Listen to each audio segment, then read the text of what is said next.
Hello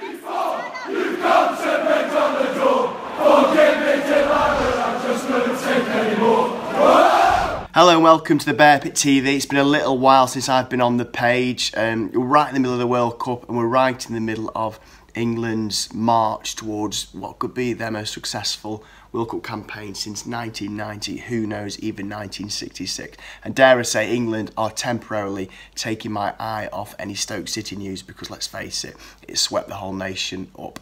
Nonetheless, there's still things happening behind the scenes with Stoke, and this video is a very, very quick roundup of what's going on. You've probably already seen half of it on the Bear Pit page, but for those that can't be bothered to read, here's the latest Stoke City news in video form.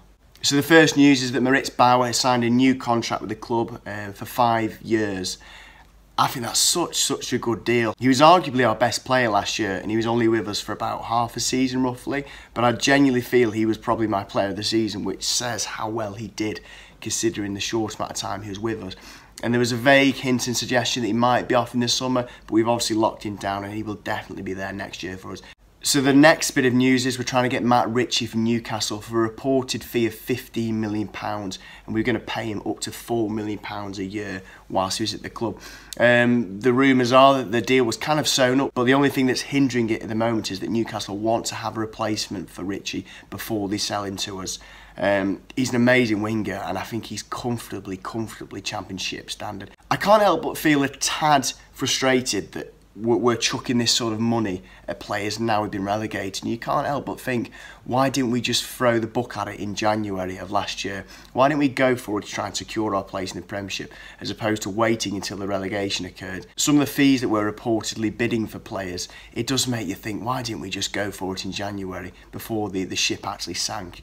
But nonetheless, it'd be an amazing signing if we get him. Touchwood, Newcastle can find the replacement they're after and we can get Ritchie in at Stoke. So back to the World Cup briefly. Shaqiri and Switzerland got knocked out the other day by Sweden 1-0. And Shaqiri's made no secret about it that he wants out of Stoke, he wants to return to the Premiership, and to a point you can't really blame him. And the reported news is that he's going to go to Liverpool for a fee of 13 to 14 million, which is an absolute steal. But it's our fault apparently, you know, we had this relegation clause that he'd be released for around that sort of value. And it's so annoying. In this day and age, Shaqiri could easily fetch 20 to 25 million. But we seem to have dropped the ball slightly on that one. And if he goes, good luck to him, I suppose. But we should be getting a lot more than that. But that's the way it goes, unfortunately. And last but not least, there's a bit of news floating around that we're willing to give Jack Butland a 20 grand increase in salary if he's to remain at Stoke. There's a vague rumour floating around that he's going to go to Chelsea if they lose Courtois.